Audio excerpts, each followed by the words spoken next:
नमस्कार, मैं हूं आपके साथ मेनका चौधरी और मेरे साथ प्रभात जी इस वक्त मौजूद हैं। बात बिहार की होने वाली है, प्रभात जी की मौजूदगी ही बता रही है।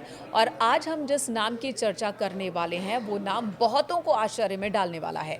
लालू प्रसाद यादव की ओर से आरजेडी की एक नई कार्यकारिणी की लिस्ट जारी की गई जिसमें एक नाम ने सबको चौंका दिया। वो नाम है डॉक्टर रंजन यादव का। आखिर क्यों क्यों इस नाम ने सबको चौंका दिया और ये अब तक कहाँ थे, पार्टी से इनका क्या संबंध था, क्या प्रभाव, ये सब जानते हैं। प्रभात जी, जी कौन है मेनका, ये? देखिए, रंजन प्रसाद यादव का नाम चौंकाने वाला है, नया नहीं है। नया नहीं है। जो लोग आरजेडी को और लालू को जानते हैं, उनकी राजनीति को जानते हैं, उनके लिए बिल्कुल नया नहीं है। जो नए पढ़ने लिखने वाले लोग हैं या जो नई जो अभी का युवा वोटर है, उसके लिए ये नाम थोड़ा सा चौंकाने वाला है। इनका एक लंबा इतिहास रहा है और लालू के साथ इनका लंबा कोलैबोरेशन रहा है। दोनों लोग, मतलब एक टाइम था जब ये सुपर सीएम कहे जाते थे बिहार में। 1990 से लेकर 2005 तक लालू और राबड़ी, मतलब आरजेडी, जेडी और आरजेडी की सरकार थी उस दौरान। हाँ। 90 में, मार्च 1990 में जनता दल के बैनर तले लालू ने चुनाव जीता और पहली बार बिहार की सत्ता संभाली। उस समय से लेकर 1997 तक जनता दल की सरकार थी। 1997 में चारा घोटाला और पशुपालन घोटाले की जांच पड़ताल, और उस दौरान लालू पे जब सीबीआई का शिकंजा कसा, लालू गिरफ्तार हुए, तो उन्होंने जनता दल को तोड़कर अपनी एक आरजेडी बनाई, राष्ट्रीय जनता दल के नाम से। राबड़ी को सीएम बनाया। उस समय तक रंजन यादव को सुपर सीएम कहा जाता था बिहार का। कार्यकारी अध्यक्ष भी बनाए गए थे। कार्यकारी अध्यक्ष भी जब राष्ट्रीय जनता दल लालू ने बनाया, उस समय लालू खुद राष्ट्रीय अध्यक्ष बने और इनको कार्यकारी अध्यक्ष बनाया। ठीक है। अब सुपर सीएम क्यों कहा जाता था? ये 7-8 साल का जो लंबा साथ है इनका, साथ तो राजनीति में, जब समाजवादी आंदोलन से जब ये लोग राजनीति की शुरुआत की इन लोगों ने, उस समय से है। लेकिन ये 7-8 साल का जो दौर था, उस दौरान ये सुपर सीएम कहे जाते थे। उसकी सबसे बड़ी वजह थी कि पर्दे के पीछे से सरकार रंजन यादव चला रहे थे। कहते थे कि सरकार यही चलाते थे, बिल्कुल, दोस्ती बहुत तगड़ी थी। हर अपॉइंटमेंट में, जो उस समय खासतौर पे शिक्षण संस्थानों में अपॉइंटमेंट की बात होती थी, वीसी की नियुक्ति हो, स्टेट यूनिवर्सिटीज़ और इन सब में प्रोफेसर्स की नियुक्ति हो, उसमें रंजन यादव का बोलबाला चलता था।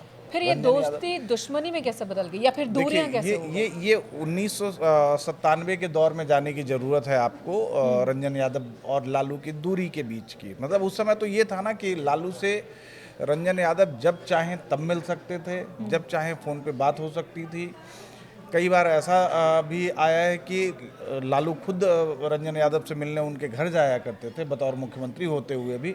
एक प्रोटोकॉल होता है कि मुख्यमंत्री कभी कभारी किसी मौके बेमौके जाता है, लेकिन अक्सर ये देखा जाता था कि लालू रंजन यादव से मिलने जा रहे हैं, प्रोटोकॉल को तोड़ के और तमाम तरह की चीज़ें। 1997 में जब आरजेडी अलग बनाई लालू ने और राबड़ी सीएम बनी, और लालू जेल चले गए। ये दौर याद होगा आपको, पशुपालन घोटाले की बात के दौर की ये बात है, जब उस समय सीबीआई की जांच अपने चरम पे थी, तमाम तरह की चीज़ें थी। उसके बाद रंजन यादव की महत्वाकांक्षाएं भी, भाई ऑब्वियस सी बात है कि आप सुपर सीएम समझ रहे हैं, कहते हैं कि उनके घर पर मीटिंग्स होने लगी और उनको ये उम्मीद थी कि लालू जब जेल जाने की जब बारी आई लालू की, तो वो भी बड़ा एक नाटकीय अंदाज था, आपको याद होगा अगर आपने उस समय फॉलो किया हो, कि उन्होंने विधायकों की बैठक बुलाई एक अने मार्ग पर, जो मुख्यमंत्री का सरकारी आवास है, और वहाँ उन्होंने अनाउंस किया कि राबड़ी सीएम होंगी।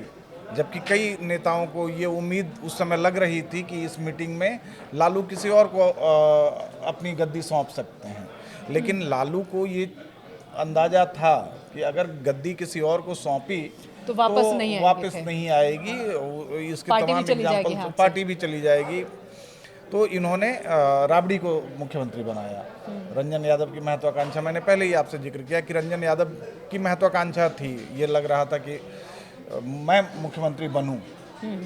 उसके बाद लालू जेल चले गए, रंजन यादव अपने घर पे बैठते थे, और वहाँ विधायकों का आना जाना, मीटिंग्स, ये सारी चीज़ें शुरू हो गई। एक अंदर खाने, मतलब जो कहा जाता है सच तो कितना कहीं है एक ये वक्त था सच्चाई जब बाहर नहीं आई। 2009 में इन्होंने लालू के खिलाफ लड़ा और लालू को हराया हराया। भी, और अब फिर साथ हैं। फिर साथ आ वो गए। तो वाकया भी अभी बताइएगा। पहले आप ये इसको मैं आपको बता रहा था ना कि 1997 में जब मीटिंग्स का दौर शुरू हो गया, विधायकों की आवाजाही बढ़ गई इनके पटना में नाला रोड वाले इनके घर पे। लालू जेल में थे लेकिन खबर उनको मिल रही थी। खबर उनको ये मिल रही थी कि इनकी महत्वाकांक्षा है और कभी भी सत्ता बदल सकती है, कुछ बड़ा कर सकते कुछ हैं। बड़ा हो सकता है। लालू ने इनको कार्यकारी अध्यक्ष पद से हटाया, कार्यकारी अध्यक्ष पद से हटाया और धीरे धीरे संबंध में खटास आने लगी। और एक दौर वो आया जब दोनों एक दूसरे के सियासी दुश्मन बन गए। जो 2009 का आपने जिक्र किया कि भाई उस सीट से लालू के अगेंस्ट ये लड़े, पाटलिपुत्र सीट से लालू के अगेंस्ट लड़े और जीते भी। लालू को हरा दिया। लालू को हरा दिया, जेडीयू में आ गए थे और जेडीयू के टिकट पे इन्होंने चुनाव लड़ा था और उसके बाद लालू को हराया, संसद पहुंचे। उसके बाद 2014 में वहाँ से मीसा आई और तब तक रामकृपाल यादव भी 2014 में इधर आ गए थे। तो बहुत सारे यादव नेता हो गए। हाँ, ये तीसरे इक्वेशन नंबर पे। चेंज हो गया, ये तीसरे नंबर पे आ गए। उसके बाद ये नेपथ्य में चले गए थे। क्या इन्होंने पॉलिटिक्स लेकिन- छोड़ दी थी या नहीं, पॉलिटिक्स देखिए सक्रिय उम्र भी एक चुनावी तकाजा, राजनीति उम्र में का नहीं थे, तकाजा था। राजनीति में थे। अभी 80 साल उनकी उम्र है, तो आज से 8-10 साल पहले 70 साल के करीब रहे थे।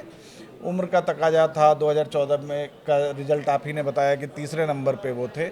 तो उसके बाद ये लगा कि भाई नेपथ्य में रहना ही ठीक है। 2014 और 19 मीसा 2 बार कोशिश कर चुकी थी रामकृपाल यादव के अगेंस्ट, जीत नहीं मिली। 2024 में मीसा के लिए वही सीट इन लोगों ने चुनी थी, आरजेडी ने, और ये लग रहा था कि इस बार भी कहीं हार का सामना ना करना पड़े, सीट फंस न जाए। तो फिर ये नाम आज कार्यकारिणी में आया, मतलब मंगलवार को आया है, लेकिन आरजेडी से इनका जुड़ाव, दोबारा से इनका जुड़ाव पिछले साल ही हो गया था, लोकसभा चुनाव से पहले। यानी कि और 2024 में ये पार्टी के लिए, आरजेडी के लिए काम कर रहे थे, मीसा को RJD के लिए जिताया इन्होंने। और अब कार्यकारिणी वो मार्जिन आप अगर देखें तो करीब 80,000 का मार्जिन है पाटलिपुत्रा सीट पे वो। तो ये जो समझौता है रंजन यादव को वापस आरजेडी में लाना, कार्यकारिणी में शामिल करना, ये इस विधानसभा चुनाव से ज़्यादा पिछले लोकसभा आरजेडी में लाया गया।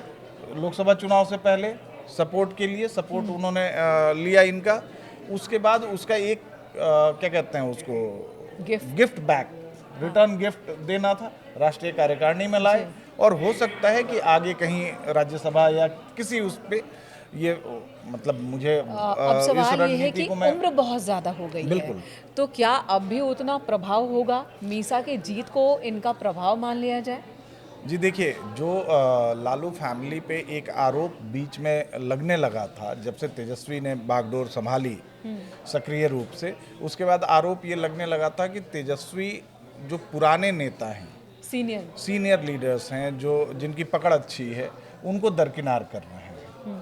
तो इस एक रंजन यादव के नाम से एक मैसेज ये देने की कोशिश हुई है आरजेडी की तरफ से कि भाई हम सीनियर नेताओं की भी कद्र अभी भी उतनी यानी कि ही युवा करते हैं जोश जितना के लिए पहले से खुद है। तेजस्वी हैं, हाँ, बुजुर्ग और अनुभव और बुजुर्ग और जाति समीकरण के लिए ये रंजन यादव जैसे नाम हैं। जी। रघुवंश बाबू जी, आखिर में, अपने जीवन काल के आखिर में उन्होंने पार्टी छोड़ दी थी, बहुत दुखी मन से, जो अपने पार्टी के लिए बहुत वफादार माने जाते थे। तब भी आरजेडी पर यही आरोप लगा था कि अपने पुराने नेताओं को, जो कि कद्दावर हैं, उनकी अनदेखी की गई। आप कई ऐसे उसमें ना, रघुवंश बाबू, रंजन यादव, जगदानंद सिंह अभी भी राष्ट्रीय कार्यकारिणी में हैं और अभी भी आरजेडी के साथ जुड़े हुए हैं। रघुवंश बाबू की टीस वही थी कि नज़रअंदाज करना। भाई, आप जिस आदमी ने अपना पूरा राजनीतिक करियर जो है एक पार्टी, एक परिवार को समर्पित टाइप में कर दिया। रघुवंश बाबू चाहते तो उनको और मौके मिल सकते थे, कहीं भी किसी भी पार्टी में जाते, वो ज़मीन से जुड़े नेता थे। अपने बिरादरी में पकड़ थी, अपने क्षेत्र में पकड़ थी, और एक तरीके से कहिए कि पूरे बिहार में उनकी एक मतलब एक छाप थी कि अगर रघुवंश बाबू कुछ कह रहे हैं तो लोग उसको गंभीरता से लेते थे। ठीक है, तो अब वो सारी जो नेगेटिव इमेज थी आरजेडी की वो भी खत्म होती दिख रही है इनकी मौजूदगी से। देखिए, ऐसा कहना बहुत जल्दबाजी होगी मेनका कि एक इंसिडेंट से आप नेगेटिव इमेज को पॉजिटिव में बदल लेंगे, ये कहना थोड़ा मुश्किल है। हाँ, ये एक पॉजिटिव साइन जरूर दिख रहा है कि रंजन यादव की वापसी हुई है। अब सवाल ये है कि क्या विधानसभा चुनाव से पहले और भी पुराने नेताओं की वापसी होगी क्या आरजेडी में, जो आरजेडी छोड़ के जा चुके हैं? चलिए, ये तो देखने वाली बात होगी और निगाहें बनी रहेंगी हमारी, आगे अलग मुद्दे पर चर्चा करेंगे। आज के लिए बहुत बहुत धन्यवाद प्रभात जी। Thank you Maneka.